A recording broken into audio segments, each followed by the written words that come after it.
on the ItCameFromGenX podcast. We talk about the James Webb Telescope has been out in space for 1 full year already, sending back amazing pictures. We share our thoughts, some amazing advancements in fighting Alzheimer's. We talk about that. Old rock stars, who do we think are pretty amazing that are still out there performing? We talk about that. We talk about just coping with getting older in general. There's apps out there that there's filters that make people look older. Young people like to look older. We are already looking older. How are we dealing with that? How are we dealing with getting older in general? We talk about that. Taylor Swift is boosting the economy. How is she doing that? Pretty amazing story. And Ryan Seacrest is going to replace Pat Sajak. We have our own feelings about that, but who are some game show hosts that have replaced others over the years? Who are our favorites and doing a great job? Survey says, listen, hang with us, and here we go.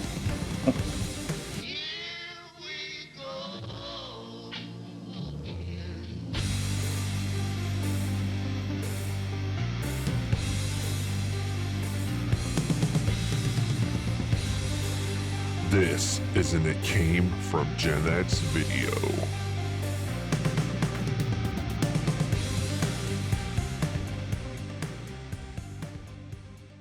Hey, welcome back, everybody. It's time for a new episode of It Came From Gen X. The boys have been off a little bit this summer, but we are happy to be alive together again. It feels like it has been forever. What is up, my brothers? Yeah, it has been a long time, especially for me. I missed a week or so before you guys, before we all took a hiatus. Yeah, absolutely. Great to be back. Good to see you fellas. Had some fellowship with both of you over the time off, so look forward to more of that here very soon. Yeah, we do have a little bit of catching up to do. We had the amazing Father's Day golf outing. Of course, Fisher was not available then. He took a good trip with his mom. Yep. And but we had a blast. That was a lot of fun. Some good golf. And then there was me. or I should say me and my son. That boy cut more grass than lawn masters, I tell you, man. But and then just the absolute awesome cookout at the Coopers, who I cannot thank enough. When they do things, they really do it top notch. And that was just an absolute wonderful time. I didn't fall through any chairs, and it was really good time hanging out. So, but Fish, we haven't seen you. I haven't seen you, and I don't know when, man. It feels like a long time, brother. How you doing? Yeah, it has been a while, man. I've been more relaxed lately. I don't know why. I don't know if anything has anything to do with the other or not. I'm not sure, but there's a direct correlation. Yeah, I'm pretty sure, dude. I ain't gonna deny it. No, but you mentioned the trip. Sorry, go ahead. No, I was gonna say my video's frozen for some reason, but I can still hear you guys. So I don't know if as long as you got it, I guess that's good. Yeah, you mentioned the trip with Mom. That was, we went down to South Carolina to visit my aunt and uncle, her younger brother. They retired down there, and it was Mom's first airplane ride her whole life. She did wonderful. No problems at all. She had a window seat. Awesome. She just looked out the window the whole time. It was a very, very smooth trip. Yeah, Legion Airlines out of Akron, Ken, down to Savannah, Georgia. It was like an hour and a half, if that. Just very smooth, great experience, and just a very nice visit down there. They have a beautiful retirement community. My aunt and uncle retired too, so yeah, very, very good. Just in general, a lot of quality time with Allie and friends, and just relaxing. I took up disc golf. You mentioned regular golf. Yeah, I figured disc golf I can actually probably play versus regular golf, not so much. So okay. I've been really enjoying that a lot. Yeah, I've been enjoying that a lot lately, man. So just getting out there, you can play for free. There's a lot of local courses around the area here. You can buy a set of discs for relatively inexpensive and just show up and walk on and play a few places. So you're out in the woods, you're relaxing, and be with nature and all that. You typically walk a couple of miles or so. So good stuff. Oh, okay. Now we talked about Father's Day. That was in June. Right. We're recording this on July 17th. How was your July 4th? Skinner, why don't you go ahead and tell me about what you did? What did we do July 4th? We had my aunt was in town from North Carolina, Sherry. So we spent a lot of time with her. We actually had a picnic over at my aunt and uncle's house July 4th. Okay. The next day, went up to Cleveland to watch the ball game. Had great seats right down third base. That's right. Saw the pictures. Yeah. Okay. Yeah. Cool. So you guys we didn't are a see baseball family. We definitely are. We didn't see any fireworks this year, but the kids are afraid of it. The grandkids, me and Marcy have seen them for 50 years. Plus, I know, right? I could not see them for a long time. And we didn't go anywhere with the camper because the dog just absolutely goes ballistic when she hears them too. So, okay. Low key, but still had a great 4th of July weekend. All right. Fish, what'd you do, brother? I just had a small cookout, and Mom and Allie came over. Peyton was with Joey's family, but it was very nice, relaxing afternoon. Grilled outside, traditional hamburgers, hot dogs, and just sat in the backyard almost all day. It was very, very nice, very relaxing. So that's what it's about. I got away myself. I didn't even want to be around family because I didn't want responsibilities for nothing. I went out to a guy, my bass player in Rock Generation, his house out in Brunswick. I tell you, if I lived in this house, I'd never leave. He has an outdoor living room, a fire pit, a swimming pool, a picnic area, a tent area. It's just absolutely amazing. And the band was out there, and everybody's spouses, and we just so much wonderful food. I took all my toys. I had laser pens, lightsabers, drones. I was just a big kid playing, and it was fantastic, man. And filled up my car. It was dead empty, and I filled it up for $1.77 too. That's the sheet. So it was great. Great day. All right, guys. All right, so here we are, July 17th. The month is moving fast. Oh, we missed some really great stories over the last couple of weeks, but we still got some cool stuff to talk about, and we are going to get into that first. Big shout out to my man, Mike Skinner Jr. Brother, thank you so much for everything you do for the show. Thank you for helping me out these last couple of days, too. We love you, and big shout out to Des the Reason at Boss Code Media. Big shout to all of our listeners. We just really appreciate you guys. And Fish is going to tell you where you can find the show. Yes, that's right. So you might be listening to us on demand, wherever you listen to podcasts. It can be found on all major podcast platforms, Apple Podcasts, Spotify, Overcast, Google Podcast, Amazon Music, iHeartRadio. You name it, we're probably there. So just find the It Came From Gen X podcast. Give us a follow or subscribe. And a rate and review if you're on Apple Podcasts, if you will. Helps others find the show. And as we publish new episodes, we'll pop into your feed free of charge to listen to us whenever you want to on the go or otherwise. You might be watching us on our YouTube channel at It Came From Gen X. All show videos there, full-length videos, segments, etc.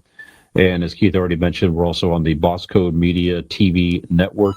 We have our very own channel there. Find them on your smart device or portable device. Just simply download the Boss Code Media app, subscribe, and we are on there with other creative folks all over the place with cooking and other content, interviews with Des the Reason, and so on. All kinds of cool stuff there on the Boss Code Media network. All show information, two main places. Our Linktree page is simply Google Linktree. It Came From Gen X. It simply links to social media, etc. And our website, if you go to one place, itcamefromgenx.wordpress.com. All show information is there. Ways to sponsor the show, links to episodes where you can listen to us, bios, promos, all kinds of stuff there. If you do anything at all, tell a friend. Tell a friend about us. Like, share, definitely. follow, all that good stuff. And we appreciate your support. Thank you very much.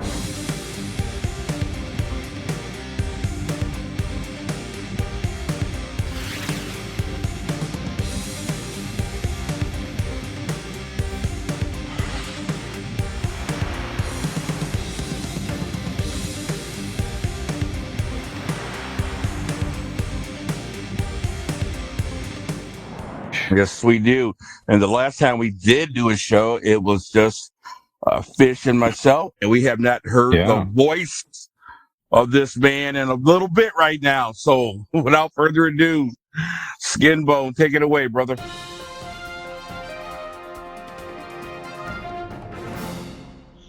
Yeah, it's been a minute, that's for sure. But hey, we're alive and kicking, and Alive let's kick anyway. this. Yeah, right. I can't kick That's no right. more. Miss Marcy's over here looking at me with those eyes, just saying, "When are we going on vacation already?" But no, that's okay. So let's start off right now. Thanks to Fisher helping me out here. 1 year for the James Webb Telescope. Can you believe it's been a year since they first launched this thing? And the immaculate, I call them immaculate, the pictures that have come across in the last 12 months is just absolutely mind-blowing. Looking through some of these things that I'm on a Euronews.next website, and it's got how the universe looks during its early stages, and then how stars are formed. It shows, just it's amazing. Yes, we talked about this, I think, about a year ago. We talked about this, and when the first set of pictures came across, and that was pretty exciting then. But just the vast knowledge that they've seen and they've been able to education that this thing is giving NASA and the astronomers and everybody that's dealt with this. You guys have mentioned how much you enjoy space. We're all big Star Trek, Star Wars fans. That's all dealt with out in space. So to sit and look at this in real life form, not through a TV screen or a big screen, to see some of this stuff is just absolutely makes the hair on my arms stand up just in amazement. What do you guys think about all this? I know we've talked a little bit about it, but I wanted to give you guys just a quick minute on what you've heard and what you see, what you expect. Is there anything you want to see with waste spaces in NASA? Well, it's not even NASA. It's what's the new military Space Force, where that's going.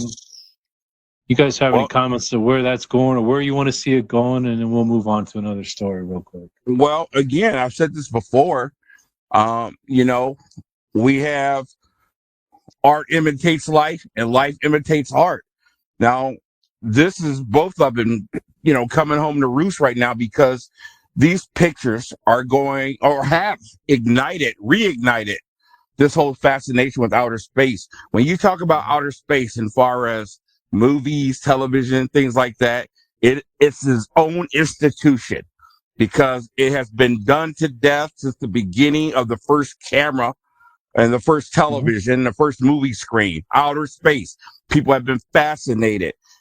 A genre was created, and then, we have this, who says Martians are green? Who told us that? But that's the thing, you know what I'm saying? Little green men, things like that. Like I said, it's got its own language, it's got its own genre, but we don't have a clue what's out there. So to see these pictures has just reignited everybody's imagination. We're hearing and seeing more about UFOs and sightings than we ever have. And I think it's pretty fascinating, kind of crazy too, man, because there's a lot of stuff going on. So I think it's awesome when you just see God's majesty, when you just see oh man, I mean, this is real. This ain't Steven Spielberg. You know what I'm saying? This ain't some Marvel movie or something. This is real. And when you get a picture of it and know that you're not seeing some creation on a movie, which we have seen beautiful things on movies. You watch the opening of Star Trek, the newer ones, and it's just amazing, the pictures that you see. But that's not real. This is real. So I think it's just absolutely fascinating. Yeah, I'm with you guys. I mean, it's the actual pictures. You have to remind yourself that this is not AI. This is not special effects. This is real space that they're able to capture, and it's as, if not more, incredible than any type of special effects that we've seen in any movies or television show, like you said. So this way it makes you reflect on how vast the universe is, and it also makes you rethink, if you have, it just seems, again, so hard to believe that we are the only living life forms that is out there anywhere in the vastness of the universe. So pretty incredible. So yeah, very interested to see what this thing continues to teach us and show us along the way. And again, the odds of this thing going out there and being set up were just incredible. They had so many things that could go wrong when they launched it, and they had to put it together out there in space and everything, with all the mirrors and everything that was out there. And just amazingly, everything worked perfectly. And it's just been, and it's not like you could just call a repair center when it goes wrong, too. No, exactly. Right. You're right. You're kind of far out away. There. You're going to charge you by the mile. So I heard they're going to try to do things. It's been out there a year and they haven't had any problems. I've just seen they're going to try to be more bold with where they try to send this thing. So I guess we'll see what it comes back with. Well, you got to boldly go where no man has gone before. I mean, That's right. We've heard that phrase before, but this is real. This is real stuff here. So yeah, that's right. Yeah, pretty amazing. Pretty amazing stuff. So again, Fish brought this to my attention, and I thought it was a good subject matter that we can talk and then broaden out, not just from this particular one, because this is close to everybody. There's a new drug that's been hailed as the turning point in the fight against Alzheimer's. And it's over in the UK. And the drug, and I apologize because I'm not sure quite on the pronunciation, but I believe it's donanemab, DONANEMAB. And this drug is supposed to be used at the early stages of Alzheimer's, and it's supposed to slow the progression down. It fights it fights the proteins that attack the brain, which is what causes the downside to or the downward spiral for Alzheimer's. And it seems to be slowing things down. They had an 80-year-old man is one of only a few dozen patients in the UK to take part in the global trial, and his family is just ecstatic at how well it's kept him. Again, it's not a cure, but it's supposed to slow down the process. So if you guys have heard about this drug, or if you guys have any personal experience with Alzheimer's, I do, from a lady that I knew in my what I call my previous life when I lived in Cleveland. And then, of course, Fisher's got some real life current exposure to the Alzheimer's disease. What does this say for all the other ones that we've got? We've got the cancer, all those cancers out there. We've got Alzheimer's. There's the HIV that seems to be popping back up again. I don't know if you guys have heard that, but cases of HIV are starting to get out there again.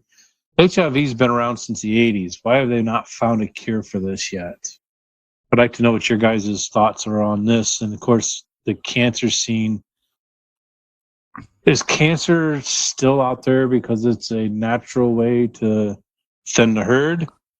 Or is this just an absolute determined a disease that there's just no way to find cure for?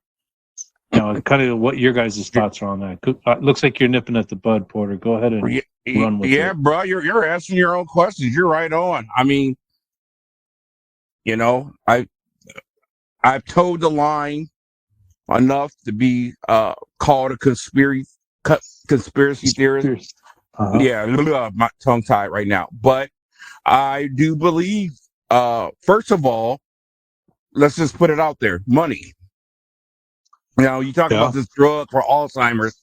When I hear about stuff like that, especially when it concerns the big ones that are just life destroying, cancer, Alzheimer's. These things are just awful.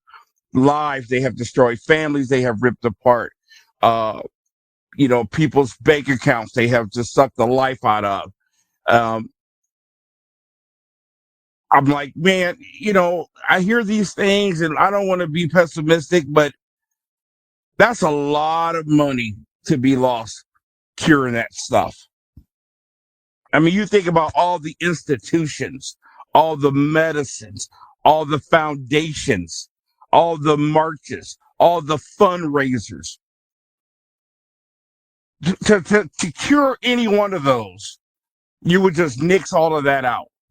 And greed, unfortunately, runs people. They're not trying to cure nothing. They never have been. Doctors have never been trying to cure anything. They've been trying to put Band-Aids on things so you can keep coming back buying the medicines. The money's in the comeback, right? That's drug dealers' number one rule. Repeat customers. All right, keep them coming back.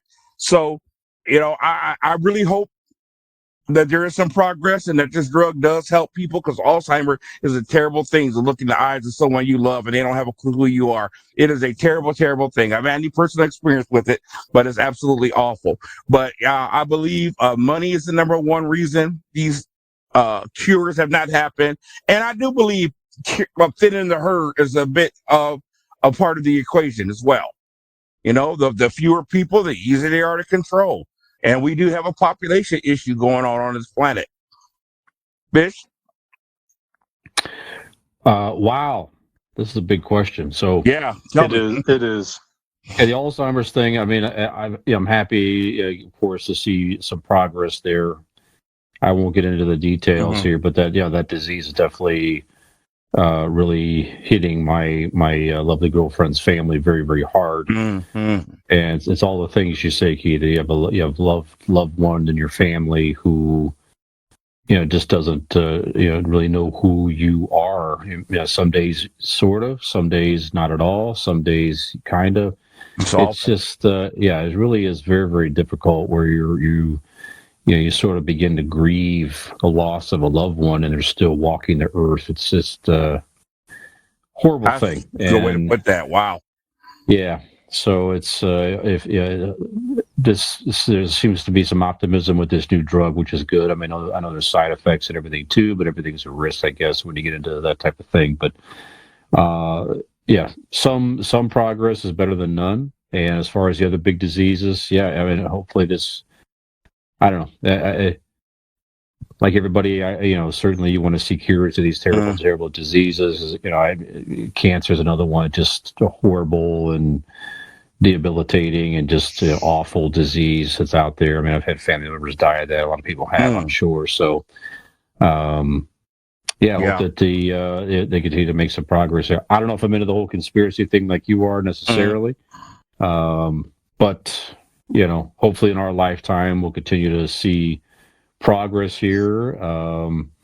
You don't think there's any cures for cancer? I in my mind, it's hard for me to believe that if there's something out there that really works, that they're withholding it on purpose or being paid off or whatever it is. For me, I can't get my head there. So fair enough. But I'll say this: it was a very powerful statement you said. I don't know if you realize that. I mean, that's just poignant. Grieving the loss of a loved one that's still walking the earth. That's heavy, and that's very accurate. Very accurate. Completely accurate. Yep. All right, fellas. So I appreciate your candor on that. That second subject matter is a tough one, and all those that are dealing with Alzheimer's, either past or present, I feel for you. It is not a fun one to watch for anyone. So, all right, that's all I got for today, fellas.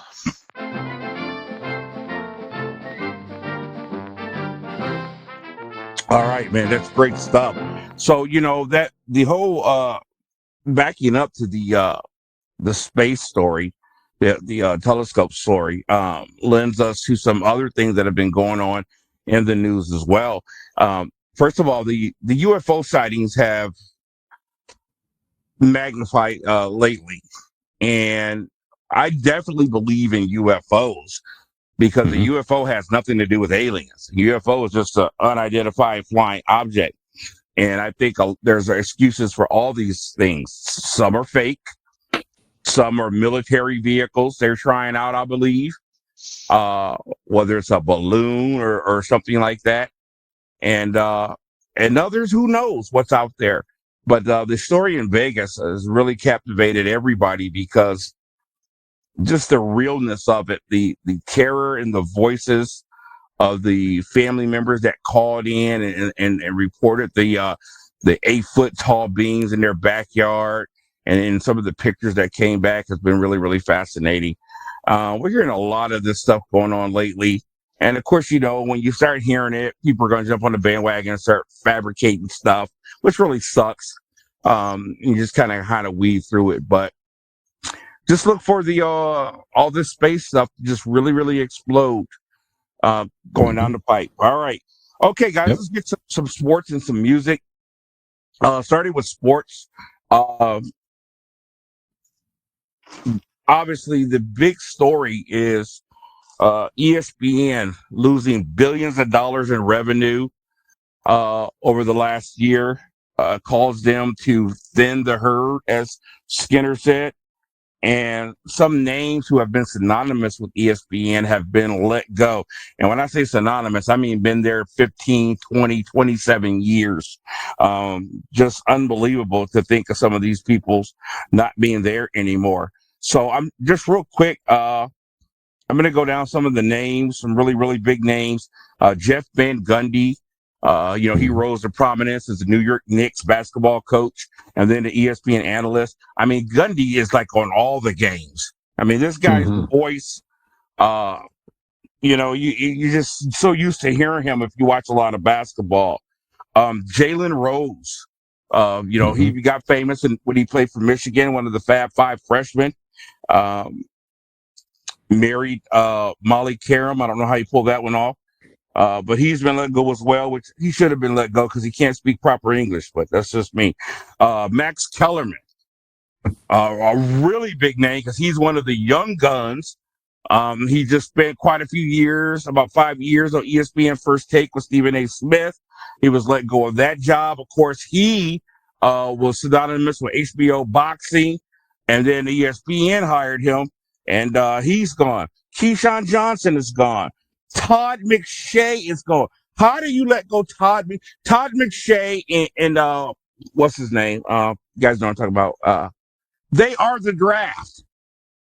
I don't understand how you're going to do the draft and Todd McShay is not part of it. Mel Kiper Jr. Mel Kiper, yeah, I'm sorry. Mel Kiper and Todd McShay are the draft as far as I'm concerned. Let everybody else go.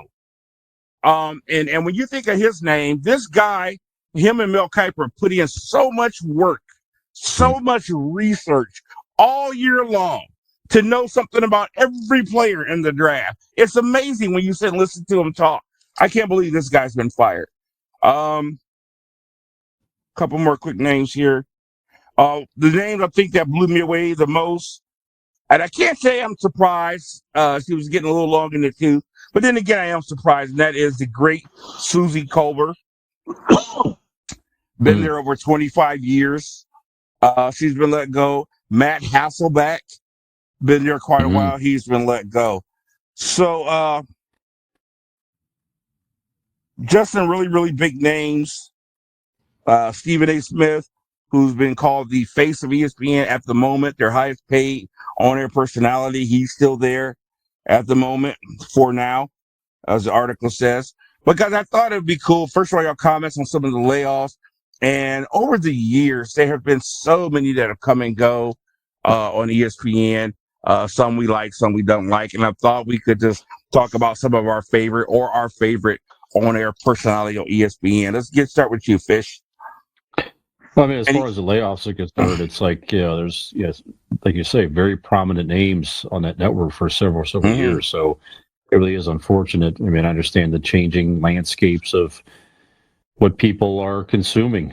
So much content competition out there. I'm sure it's very difficult on the network, and it's just. Hold on a minute. I think that's the meat of the issue here. What is causing ESPN to lose revenue to cause these layoffs? I mean, you think about it anymore. It's like you think back in the day, you would just put sports if you wanted to get sports highlights. Mm-hmm. You would throw on ESPN and just let it sit, and you would watch Sports Center, etc. That's all in the past. I mean, it's still on the air, I'm sure, but for them to generate revenue, you got to rely on.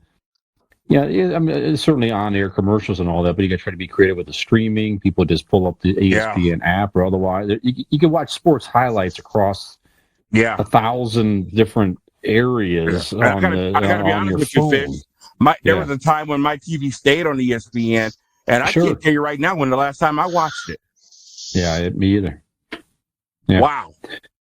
So it's too bad. I mean, as far as some of the favorites, I mean, going back for me, my personal favorite all time has been, probably always will be, Chris Berman, probably the godfather of ESPN. I mean, that guy just took these sports highlights to another level.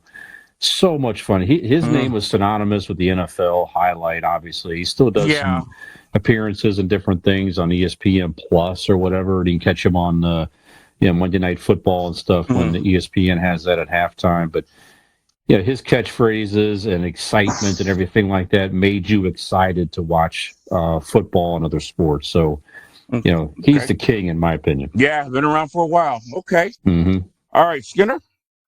Yeah, I was looking up Chris Berman because of baseball. You watch, especially, he was big with the home run derby during the All-Star weekends. Yeah, that's right. His catchphrase of back on the home runs.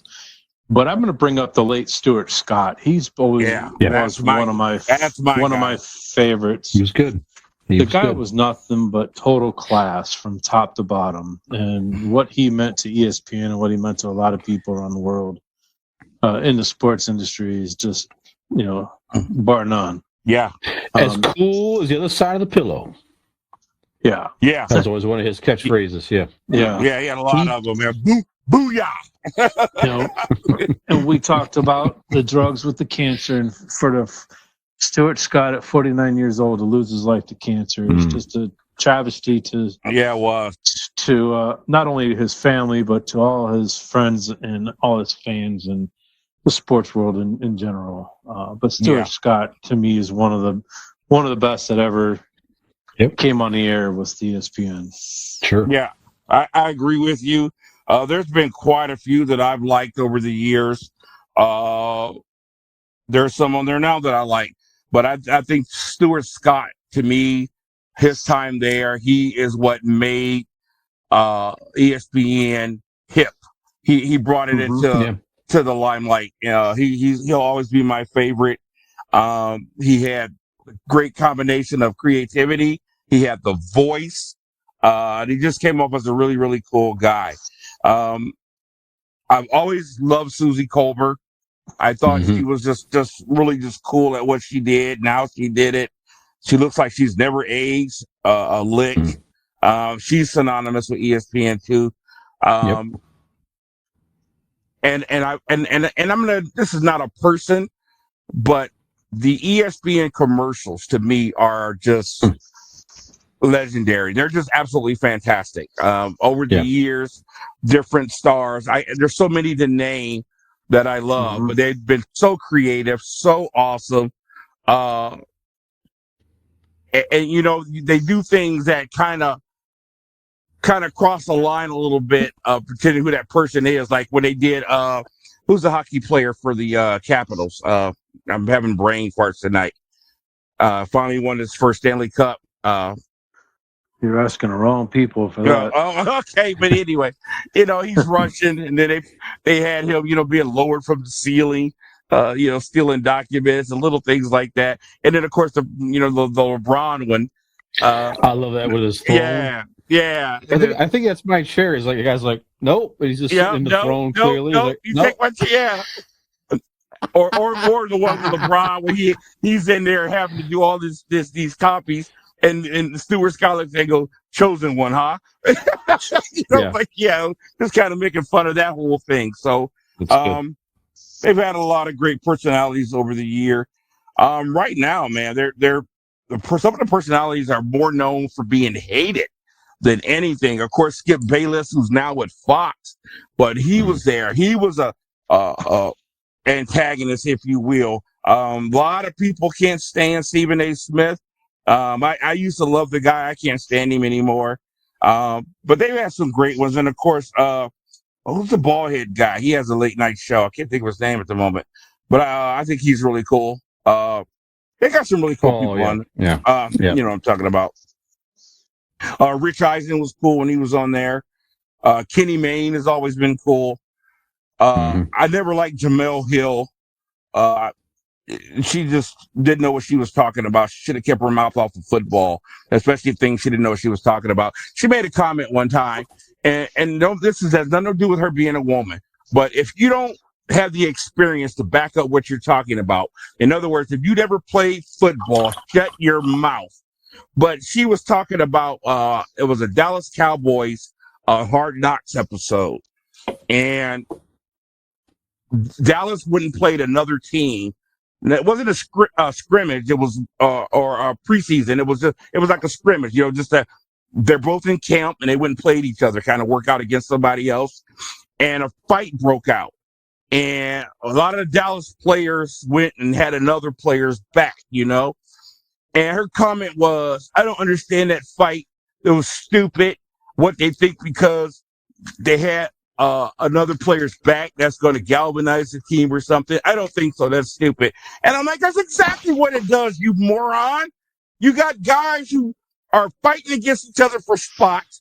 They don't like each other. It takes something like that to say, hey, you know what? We're all wearing the same jersey and we're a team and you want to fight for your brother. And I was like, you know what? Every sport I've ever played, a fight has done wonders for a team. I don't care if it's football, basketball. Somebody hits your teammate and everybody jumps. It brings you together. It's also a guy thing too, if you will. And to make the comment that, oh, I don't think so. I'm like, you don't even know what you're talking about. So they've had some people on there that should have kept their mouth shut, but she's no longer there. But I hope all these people land on their feet because they've done a wonderful job of the year, most of them. But man, life is changing. Life is changing. TV is changing. I can't remember the last time I watched ESPN. I will jump online and get my sports news. I'll catch clips on Facebook, YouTube, wherever. But I just don't sit and watch ESPN anymore. First of all, you always got to sit and wait for the story to come back around that you want to see. Now you can instantly pull up what story you want to talk about. So ESPN is going to have to do a lot of changing if it wants to survive in today's media. So, okay, that's my big sports stories, guys. Okay, this day in music. It is July 17th, and there has been some cool things that have happened over the years this day in music, but I'm just going to name a couple, and a name that we are all very familiar with. Ozzy Osbourne. Man, still going. And this day in 1987, the year we graduated, he started a 16-week tour of U.S. prisons. Now, that's a non-story, guys, but that is not why I brought it up. I figured this guy is what? What's his age here? Let's look him up here. 75, 76? 75. Just released an album, what, late last year? Patient number 9. And still going. I saw a recent picture of him. It was the worst I've ever seen him look. He was very small. He had a walking stick. He was kind of hunched over. And I was like, man, this guy's still doing his thing. What artists out there are you shocked is still moving along? Skinner, let's start with you. Any comments about Ozzy, and then answer the question, please. Well, Ozzy's always been one of my favorites. You know, going back to Black Sabbath days and then going on his own, I've always been a huge Ozzy fan. So when that Patient number 9 came out last year, I think I was the one that told you guys, check those out. Check out that album. Because granted, he's probably not the mastermind behind it as far as the writing, because there's a lot of collaboration in that album. Well, he ain't been the mastermind a lot of his stuff, but that's another story. Right. Go ahead. But my point is the fact that he's standing up there in front of a microphone and still sounds the way he does, when the man can barely hold a conversation when you're right in front of him, is pretty remarkable. So yeah, to him to start when he did and where he's at today and still putting out albums is pretty amazing. You kind of got Anybody else me you on can there. think of? You know, We can come back to you. No, that's okay. It's a tough question because there are still a lot of people out there today. Paul McCartney's still out there. You know, he's one of the original Beatles. But the first people that come to mind is Metallica for me. They've been around for 40 plus years. They just put out another album, and the album is kick ass. Well, that's a long time to be in a band, man. They are my favorite band of all time. Yes.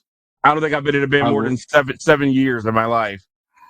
But the three of those four members have been together since the garage days back in the late 70s, early 80s. Yeah, that's amazing.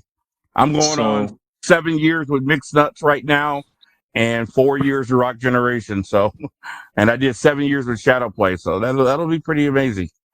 I mean, Rob Trujillo, if you think about it, he's been with the band now for 20 years.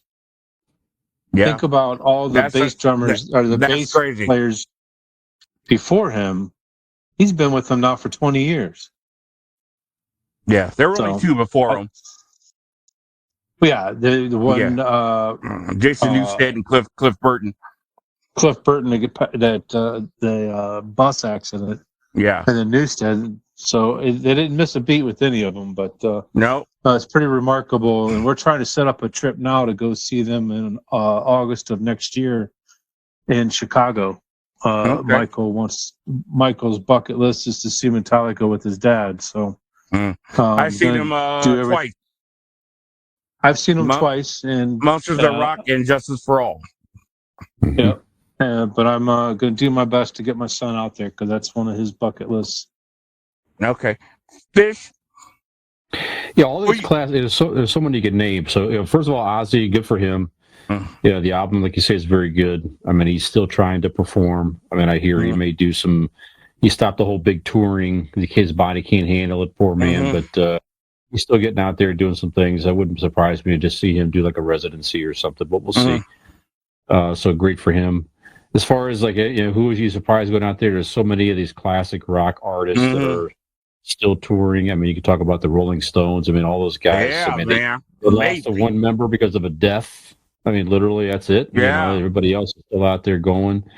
We have tickets to go see the finale of Aerosmith. Steven Tyler's in his 70s. That's later on this year in Cleveland, Ohio. It's still surprising to me in some respects that Gene Simmons and Paul Stanley are out there, especially Gene Simmons with the still performing. This is their last tour. Allegedly. Right. Okay. But we're going to see them yet again in Cleveland this year. But they're 70-some years old, still putting all that stuff on and going out there and performing. I mean, good for them. On a little bit of a smaller scale, Steve Miller is still touring. Yeah. He's like in his early 80s, and he will be in the Northeast Ohio area this summer. And I'm interested in that. It's going to be just a few weeks from now in August.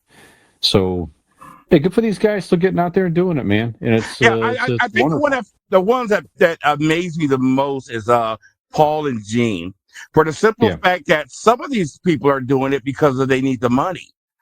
And Paul and Gene are not hurting for money, and it's not an easy thing what they're doing. It's a production every night. You know what I'm saying? Sure.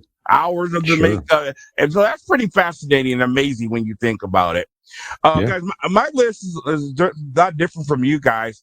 The first one is really close to home. I got to go with my uncle Sam Moore of the group Sam and Dave. 87 years old, man. Still doing little performances here and there. Voice sounds utterly amazing.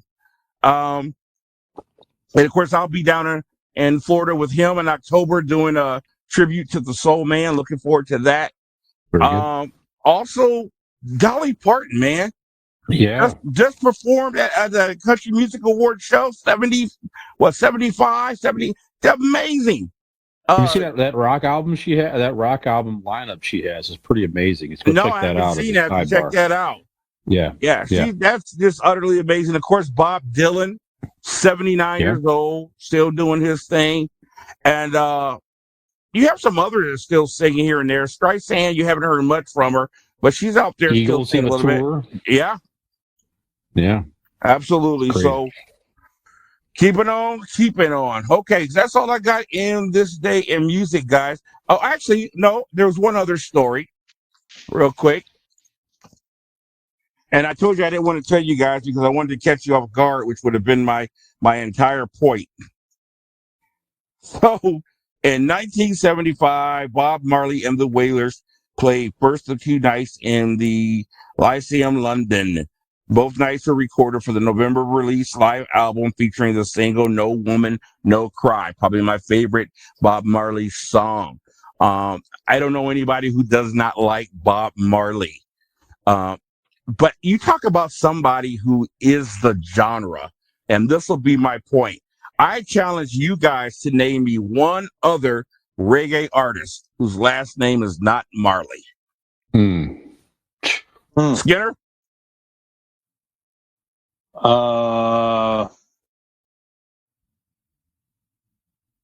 This band was it Perfect Circle? No, that was No, that Perfect Circle is heavy metal.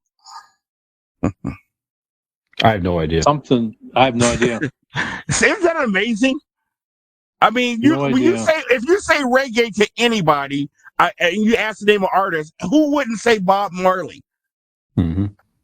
That is amazing to be that outstanding in your field that unless you were into reggae, nobody knows anybody else. Inner Circle. Try this with people. Yeah, Inner Circle did the song of my show, Cops. Yes. Yeah, so That's the only other reggae I know is that band called Inner Circle and that song for Cops, Bad Boys. That's it. I don't know anybody else. Pretty amazing, huh? That is pretty amazing. Yeah. Pop culture. Come on, Fish. 17 past the hour. What hour? What hour? No, in the Rockies, miles along the Gulf. But what about Des Moines? It's Degree. Gonna be one of those days. One of what days? No need to wing it. Call Infoline for time, temperature, and weather. 244-5611. Thanks, Bankers Trust. Infoline from Bankers Trust.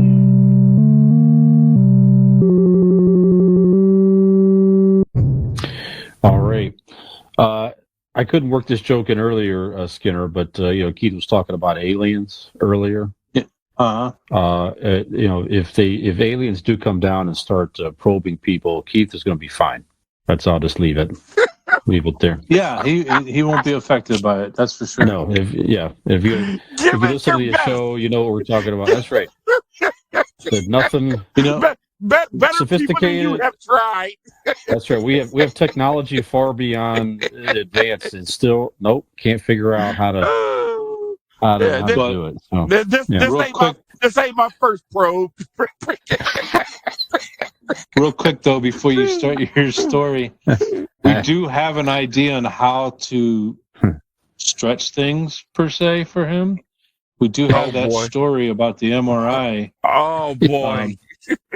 I'm good. So I'll just leave it at that.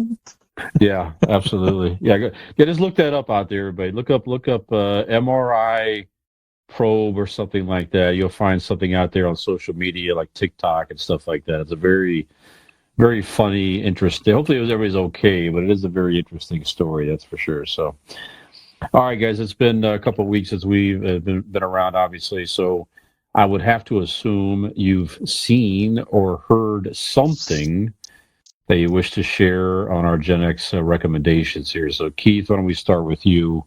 Anything you saw that's interesting you want to recommend to our viewers and listeners out there? Sure. One, it's not new, but the second season has started. Star Trek Strange New Worlds on Paramount has been nothing short of magnificent. It's amazing how well these Star Trek shows are being put together. And this one is right up there with Discovery, if not better. Of course, this is the story of Captain Pike, who had the Enterprise before Captain Kirk. He was in one of the episodes in the original Star Trek.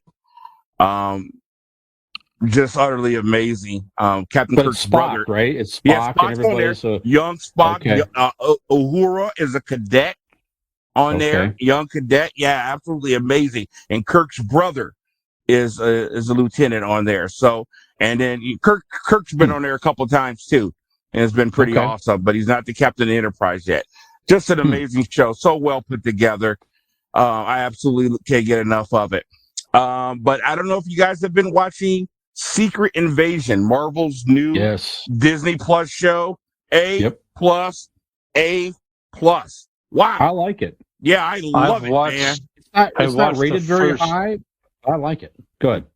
Good. I've seen the first episode, and I just haven't gotten back to it. But the first episode was pretty freaking cool. It opened up a whole, man, catch whole up, lot of brother. stuff.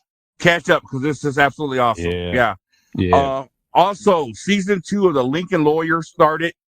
Can't wait to get into that. Check that out. But also, let's take it down a notch. On Netflix, there's a new animated show called The Deep. And it is really cool. It's about this family. It's a mixed family.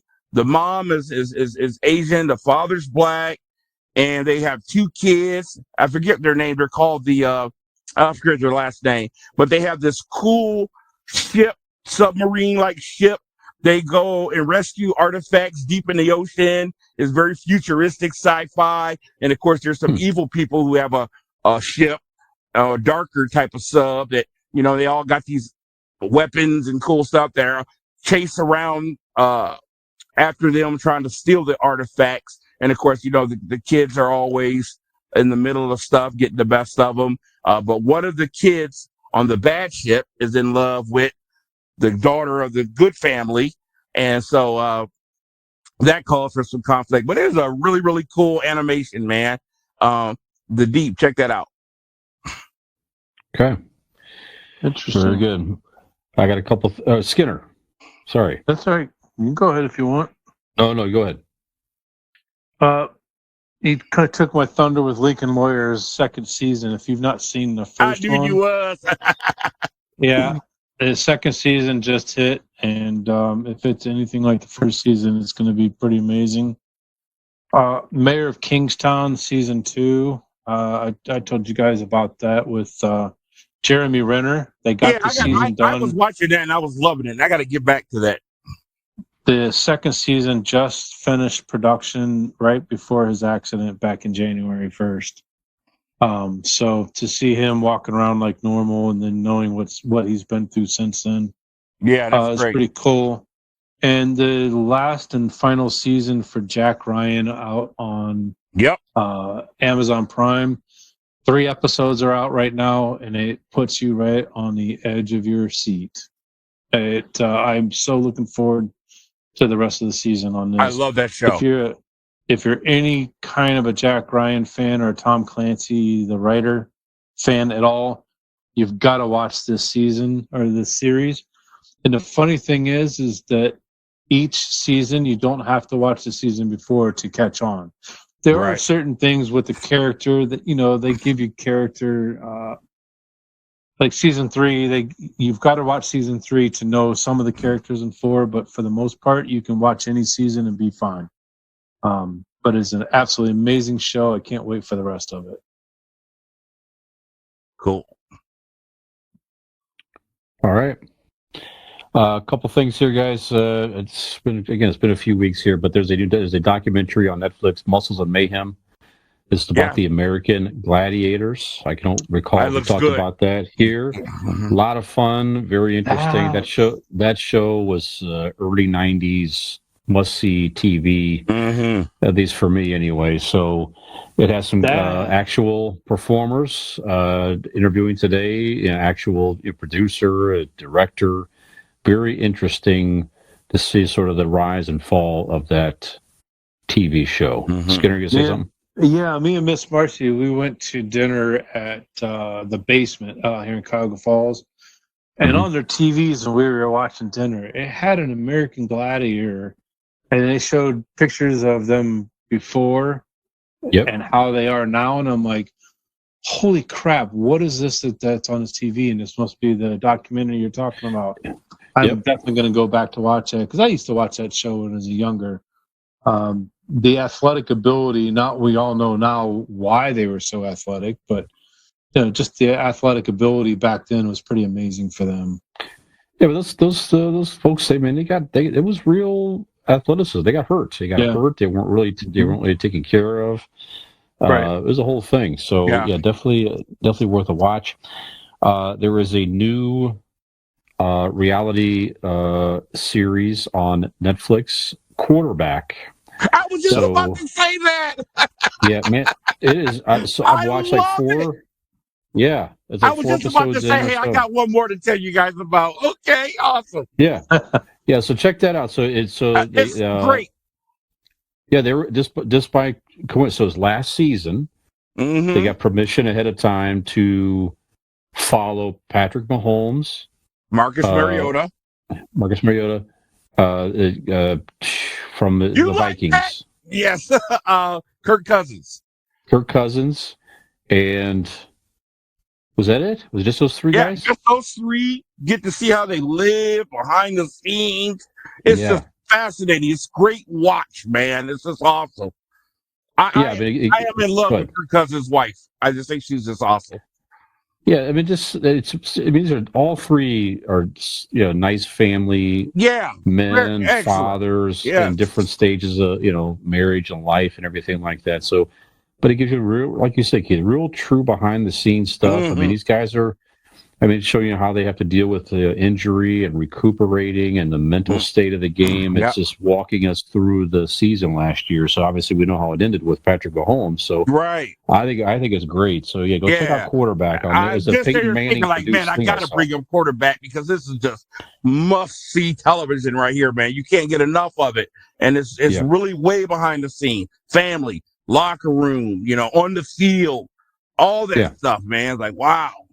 With training camp getting ready to start, it's a good time to have that come out. It really is. It gives you a nice football fix as well. If and I love when they were playing the Raiders, and what's his name for the Raiders punched Mahomes in the arm, which I never saw that during the game. And Mahomes was like, "Come on, man, that whole this is uncensored." Yeah, very uncensored. It's so awesome. Yep. Yeah, it's very, very good. So I hope that this. Yeah, I would imagine if it does good ratings and all that, maybe we'll see other quarterbacks featured, next year or so. And real quick on the sports thing, in case anybody doesn't know, this year's Hard Knocks will be returning to New York. It will be the New York Jets and the whole Aaron Rodgers saga. So that's been announced just recently. Yeah, I know, right? It'll be interesting, I'm sure. Okay, so I just was looking for movies one night. I caught this from 2013, The World's End. So The World's End, it stars a lot of the guys from Shaun of the Dead. Yeah. If you remember that movie, if you like that movie. So it's guys, basically, they tried to do this beer crawl, or pub crawl, when they were younger. Everybody's in different life. Life has treated them all a little bit differently, if you will. And they all reunite. They try to do the same thing, but in the middle of all that, robots have taken over the town that they grew up in. They're like androids and stuff like that. So they're contending with the androids, and they're still trying to do this bar crawl. So it's a very fun, dark comedy. If you like Shaun of the Dead and you have not seen The World's End, go find that on Amazon Prime for free. I caught this last evening, just again looking at Amazon Prime movies to check out. This is from this year, 2023. Almost said 2013, 2023. Blackberry. So Blackberry, it's for rent for like $7 on Amazon Prime. And I'm sure there's other options as well. It tells it's a fictionalized true story of how the Blackberry phone came to be and sort of the rise and the fall of that company. So a lot of fun, serious stuff in that movie, funny stuff as well. So it's rated like 98% on Rotten Tomatoes, I noticed as well. So if you're looking for a interesting movie and like a 90s story, a rise and fall of a company, check out Blackberry. And in the theater, I saw, since we've been on break, Indiana Jones and the Dial of destiny. So it's not performing as well as I think Disney would have liked. You know what though? I like it. It's a lot of fun. If you're an Indiana Jones fan, go see the movie. Go see it on the big screen. Don't listen to all the critics and this and that and the other. Look at the box office numbers. It's not. I think what is it? I think they're not capturing a new audience necessarily. But for our generation who grew up watching Indiana Jones, if you're a fan of that franchise, it ties it up very nicely. It's just a lot of fun. So Harrison Ford is great. None of this pertains to Porter, though. You know that. Wait, right? hold on. I started watching Raiders of the Lost Ark. I got halfway through it and fell asleep. I'm gonna finish it. Okay. and then the other 4 movies. Yeah. Yep. Yep. Anyway, so go see Indiana Jones, and then if you miss it in the theater, definitely watch it when you're able to watch it. It is a lot of fun. I like this one better than certainly Crystal Skull, and as I reflect on it, I may like it even better than Temple of Doom, frankly. So really, okay. Yes. Okay, pop culture news here, guys. Here, making a lot of news here over the last day or so. The writers' strike, that's already been happening. The Hollywood writers' strike, and I think we talked about this a few weeks ago when we were here. Part of the things that the writers want, of course, everybody wants more compensation, but the writers were worried about the impacts of artificial intelligence on their industry. In part, they didn't want they wanted some protection that the studios can't use artificial intelligence to help kind of learn. So basically, I write something, you're not allowed to use my stuff that I write to help train artificial intelligence and theory to take my job in the future. So it's those types of things are something that the writers are looking for. And now the actors, the Screen Actors Guild, SAG, has went on strike as well. So this is a huge actors union in Hollywood. So a lot of big name stars are all part of SAG. I saw where Oppenheimer, they had a red carpet debut thing this week in the UK, and the second the strike was announced, they said, "Guys, we're leaving." They left the premiere. No one showed up at the premiere for the Haunted Mansion I saw this week. So, and part of what the actors want is also some protection against AI. So certainly they want more compensation. As again, as a lot of going on, a lot of folks on strike wish to have. They want more of a base, but they want safeguards to protect their actors against the unauthorized use of their voices, likenesses, and performances. So again, they don't want the studios to be able to take prior movies, etc., and teach AI, and then all of a sudden you have Matt Damon in a movie somewhere, let's say as an example, but it's not Matt Damon, it's his likeness, but it's an AI generated thing.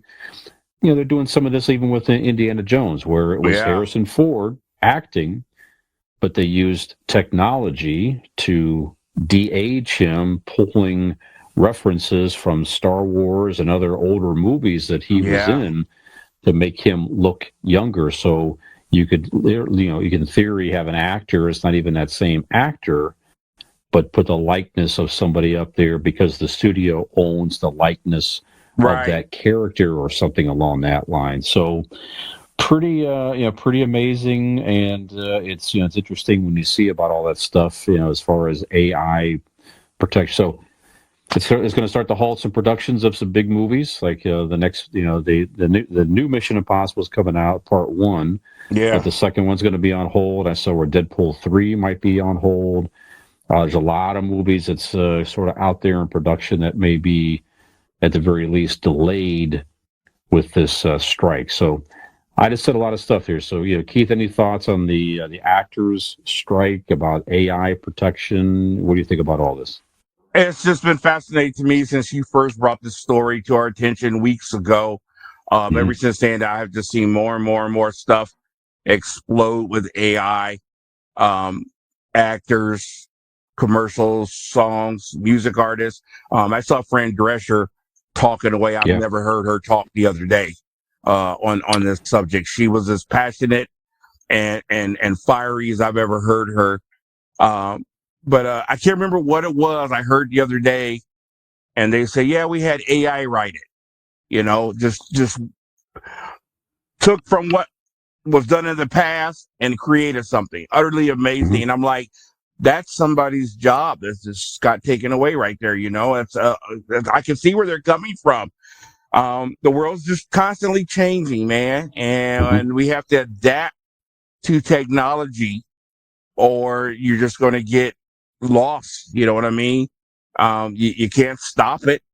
You can't stop it. I don't want to call it progress. I'm just going to call it is what it is, but you can't stop it. So, I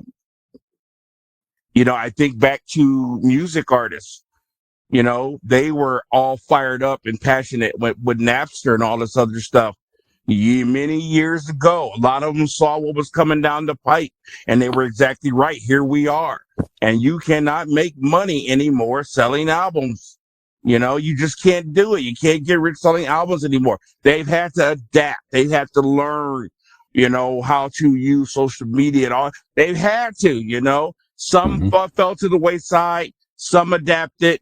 And then, of course, there's just a whole new generation that's brought up in it, like Taylor Swift, and just crushing it. So I don't think they're going to be very successful. I hope they are, but I think actors and writers, they're going to have to adapt to where we are in this world. Yep. Skinner, what do you think about all this?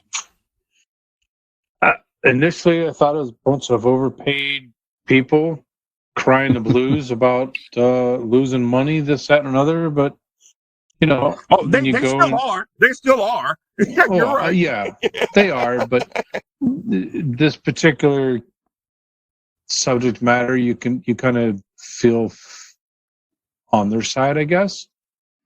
The AI, like he said, is just blowing up in front of us, and it's blowing up in a rapid pace.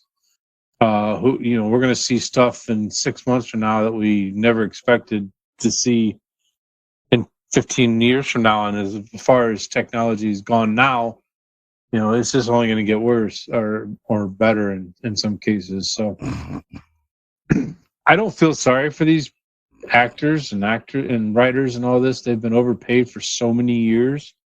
I think some of this is trying to level the ball field again.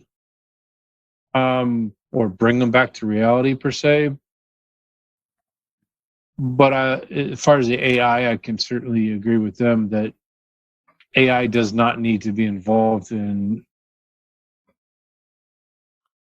production of movies, production of TV shows, when they're taking other things, like you said with Harrison Ford, taking stuff from his Star Wars to make, Indiana Jones. I don't want to see that. I don't want to see that happen. So I don't know if I made much sense. I see kind of looking at Skinner like, what the hell is he talking about? But I hope I'm on the right train. That's always. No, yeah. That's right. Our normal look with you. Duh. Yeah. No, but I one thing about this too that some of these stories remind us of as well is certainly there are a lot of huge actors and actresses that are at like the tier A. Or like Tom Cruise and people like that are doing incredible things and making a lot of money, but in turn their movies also make a lot of money. Some of this too is like there's a lot of people in that industry that are more like fringe actors. They're just trying to find a way to get in there. Same thing with the writers, just trying to find a way to get in there and try to make money and try to make a decent living, not necessarily a multi-million-dollar annual salary. And for some of these folks too, they can get reamed with all this as well and make it nearly impossible to try to do these as a career. So I mean, some could argue find another career. Okay, that's fine, but if that's your passion, that's what you're trying to do, then having this as an impact is it's got to be tough to any person in any industry that's impacted by AI. Yeah. So you can't make a video. Think about that. You can't make a video game with someone's likeness without some type of payment. You can't do it. All these sports games and all that type of stuff. I mean, there's the player unions. I mean, they have to. I'm sure there's negotiations there, and the players, I'm sure, where make are the some unions money. at in all of this? You know what I mean? Well, that's what they're doing here, I guess. The union stepping in and say we're all walking and trying to negotiate accordingly here. So right. Skinner we'll makes some see. interesting points. I don't necessarily feel too bad for these overpaid actors and their lavish spending. Maybe this will bring them down a little bit, but I really feel more for the creative process of it, the writers and people like that. You know what I mean? So, wow. And not to mention, man, let's talk about another aspect of this.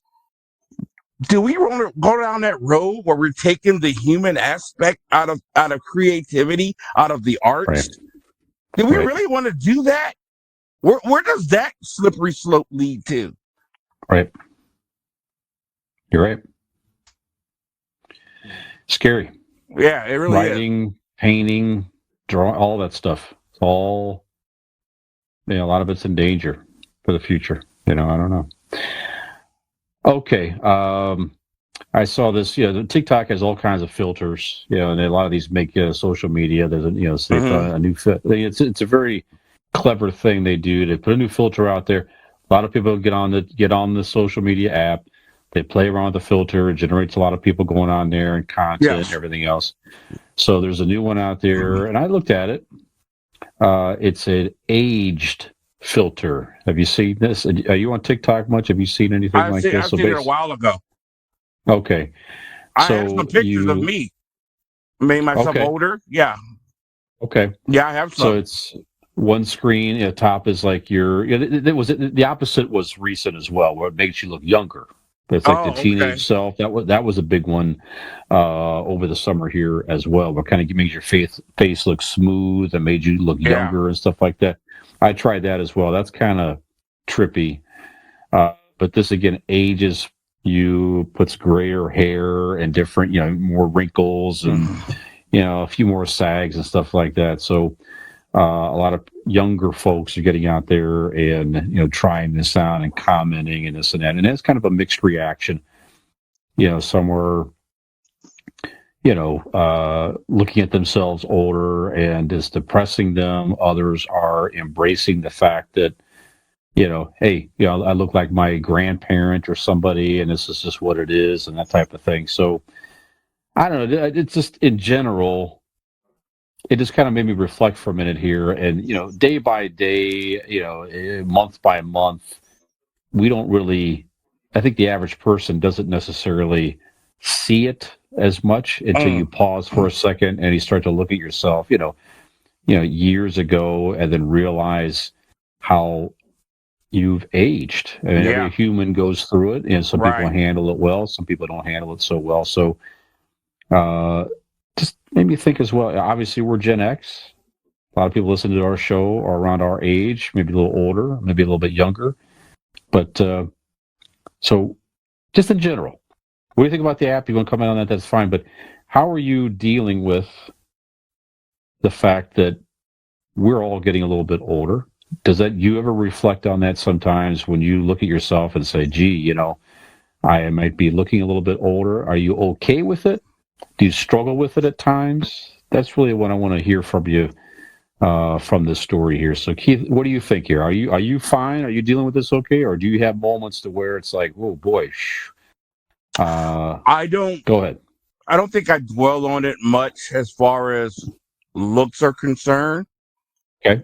But I'm very cognizant of it when it comes to health and how I'm feeling when something begins to fail.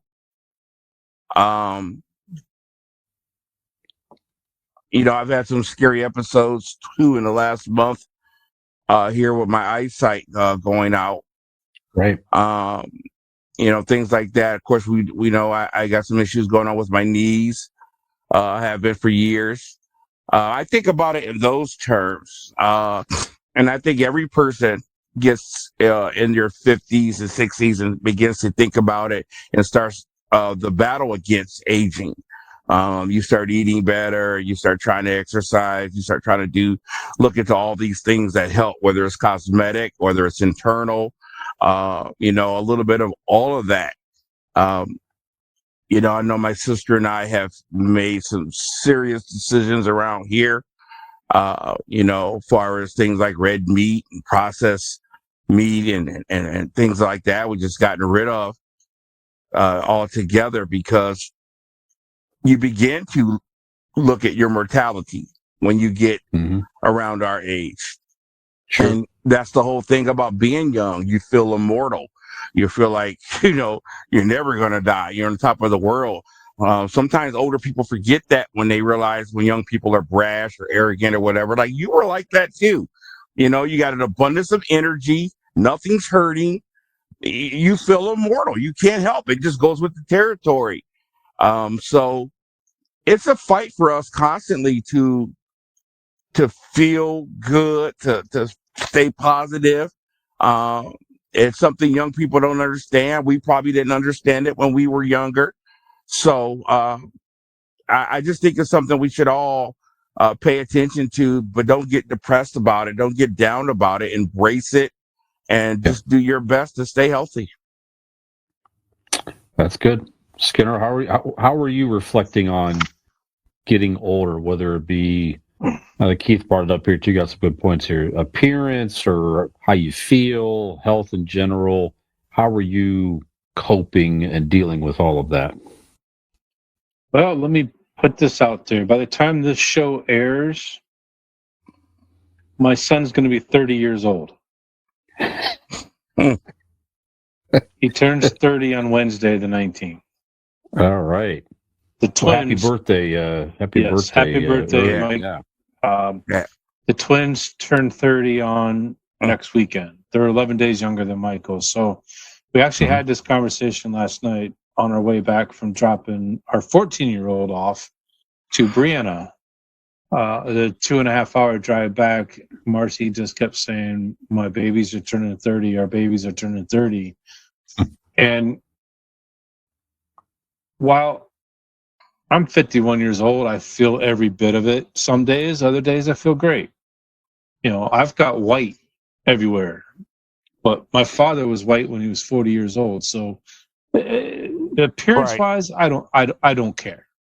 I don't have any color in my hair anymore. The kids look at pictures of me from high school and say, oh, crap, you had brown hair. Yeah, I did. I don't remember my dad having colored hair at all. Only way I remember it's a 1978 picture of him at a bowling alley. Otherwise, my childhood, my dad had gray hair, and then it turned to white when he was in his 40s. So appearance-wise, it doesn't bother me. Michael turning 30, yeah, it's a big deal. You guys aren't there yet with your kids. I think I'm the first one out of us Fab Four that the kids are turning 30. So, yeah, but I just roll with punches. I feel good. Some days my body, like I was out working in the backyard. I woke up this morning going, I'm not 30 anymore. I did too much yesterday, but it is what it is. But I'm embracing it. I know I'm 51 years old. I'm going to be 52 at the end of the year. But I got another 25 years before I have to worry about my mortality. At least that's the way I'm trying to think. My health is good. I'm overweight, but my health is good. The doctor says you're doing whatever you're doing, keep doing it. Would like to see you lose some weight, but hey, keep doing what you're doing. So does that make sense? It's there. It's in the back of my mind. The signs are there. The kids are turning 30, but I don't care. It makes sense, and I would never try to tell you or anybody, for that matter, how to think. But I would be cautious with saying I got 25 more years to worry about my mortality, because things can change in the nick of an eye if you're not taking care of yourself. No. I that's my mindset. Is I got 25 more years, so I got to keep doing what I'm doing, so I have that 25 years. Okay. Maybe I didn't make that clear. Yeah. Okay, I got you. No, I don't expect to make it to 80 years old. I have to work with the way I eat, with the way I, everything that I do in order to make it to 80. Mm-hmm. So that's my mindset. Don't we all? Okay. Yeah, and if you wish out there to participate in the over/under of how old all three of us will make it, we'd like to hear from you. It came from GenX330 at gmail.com, or post on our social media. Yeah, there you No, go. I think what you're saying makes sense, Gary. I think it's probably what a lot of people in our I would have to guess they're kind of going through when you get to our age, which is 50, pushing. Well, Keith and I is pushing mid 50s here in a couple of seconds. It's already. Yeah. Keith, when I went down to visit my uncle, it was a retirement community, aged 55 and up. And I'm like, holy cats. You're I met some almost woman there. down there. Yeah, my uncle's like, this is my nephew. And she's like, oh, are you moving here? And I'm like, I know that hit you in the side of the head. Like, no. I said, in theory, I could, and I can't afford to move there by any stretch of the imagination. But you wouldn't want to if you could afford to, But and that leads to another eligible. point. Yeah, here's at least another point we didn't talk about, and I was going to bring it up. The mindset, too.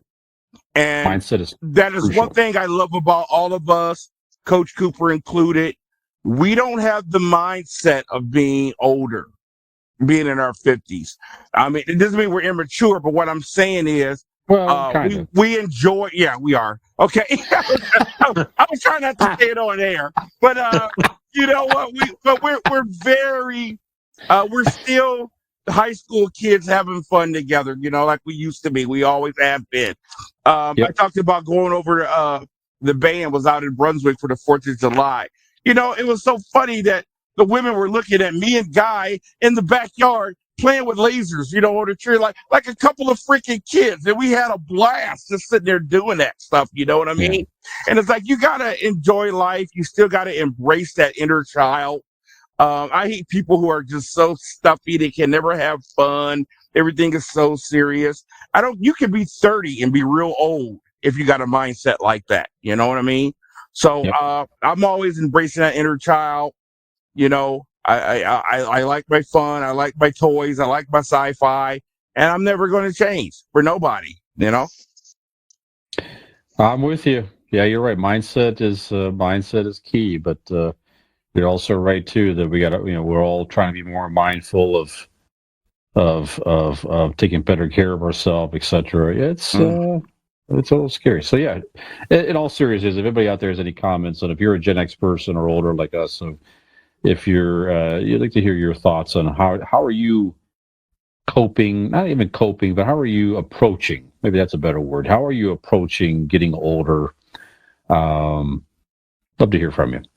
Okay, this kind of ties into some pastor. We haven't heard from Pastor Bachelor Skinner in a long time. Oh yes. So if there's any updates here, we'll love to get them here too. But there was a few sightings recently. Yes, I sent you guys some stuff recently.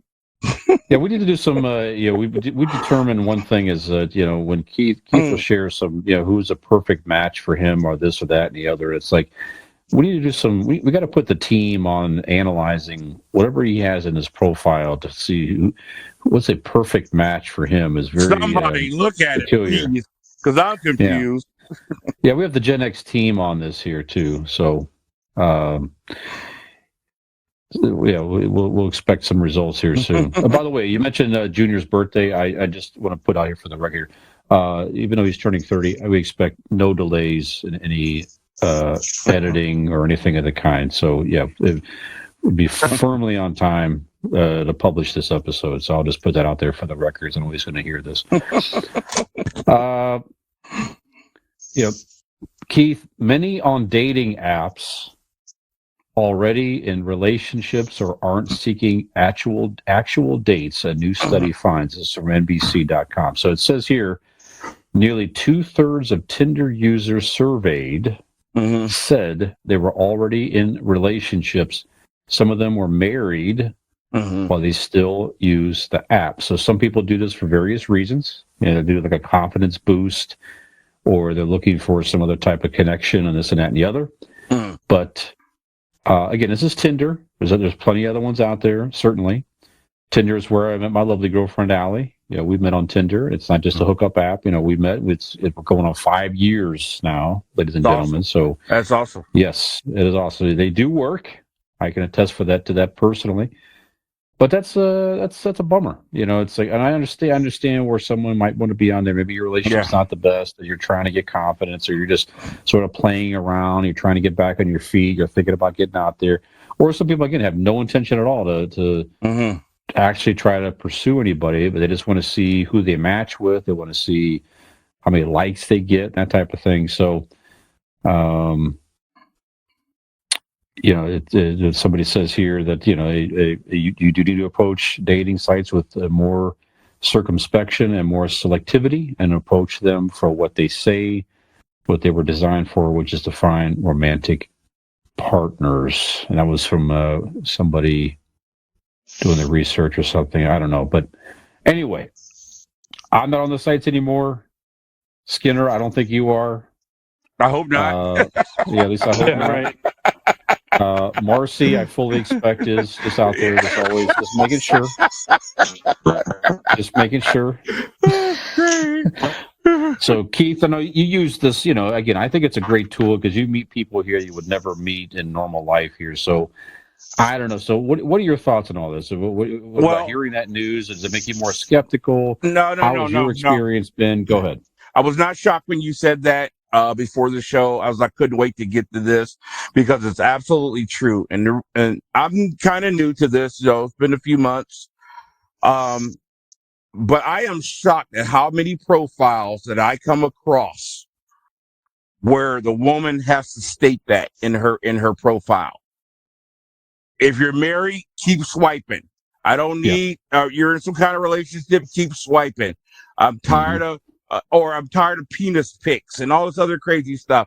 And I talk to people like, is it that common that you have to put that in your profile? And they tell me, yeah, absolutely.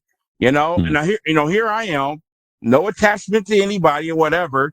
And I got to deal with this type of crap because it really is so many out there. Now, probably, I don't know how it works with the women, but definitely the men have perpetrated themselves as single and truly aren't, and have been out there on the dating app trolling for whatever reasons. And it's pretty sad. There's so many women. My sister and I talk about this a lot. It's like, wow, you take this opportunity to put your best foot forward, and instead of doing that, you got to piss and moan about what you don't want. And it's very ugly. I'll see a lovely lady and I'll read her profile. If you're this, keep swiping, and don't click me if you're this. And I mean, just like, really? I'm like, bye. But that's what they have to put up with, And I'm like, they need to find a better approach to deal with this, because you got one opportunity to catch somebody's attention beyond your looks. Right. To show that you have a brain in your head, a personality, or what have you. And I have seen so many profiles where they just go off, and it's very ugly.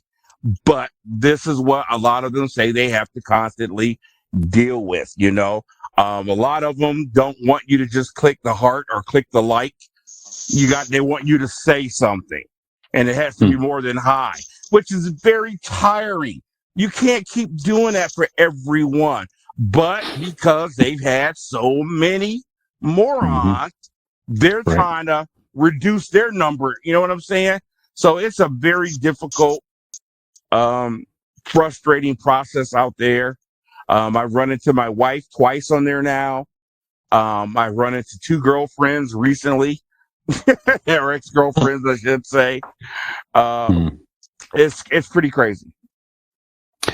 Yeah, that's a good point, Keith. I'll just, I'll add here too. Listen, everybody, if you're out there, if you're already in a relationship and you're not really looking to meet people, get off of that stuff. Help other people out is really on there, like a nice man like Keith is really trying to find somebody out there. Just stay off of those things and just, let it be for what it is. You know what I mean? So stop you're adding unnecessary traffic and really deterring people from really wanting to be on there and really trying on both sides, So I don't know, man. That's tough. Well, that's it. Keith, any updates, by the way? Anything interesting you want to share from any past or bachelor updates you wish to share, or not so much? Well, just nothing in particular. I haven't contacted anybody weird or wow. I've talked to a few people that we talk for a week and then it just kind of dissipates. There was just this one lady who was really cute and she was great and everything was awesome. And, all her pictures were like this off to the side. And then I stumbled on some more pictures of her and man, she's got this big thing going down her lip. And I'm like, wow, yeah, I'm like, you know what? I hate to be superficial, but there's no way I can just keep staring at that all day long. So that kind of ended after a week, and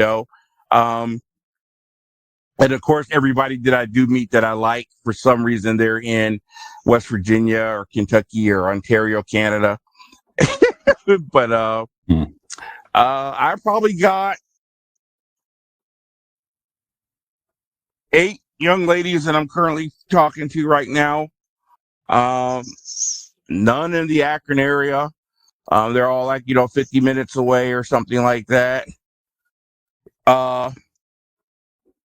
It's just an ongoing thing, and it just seems to be the same thing. We talk for about a week and then it just kind of, I hear these women talking about, I don't have time to waste.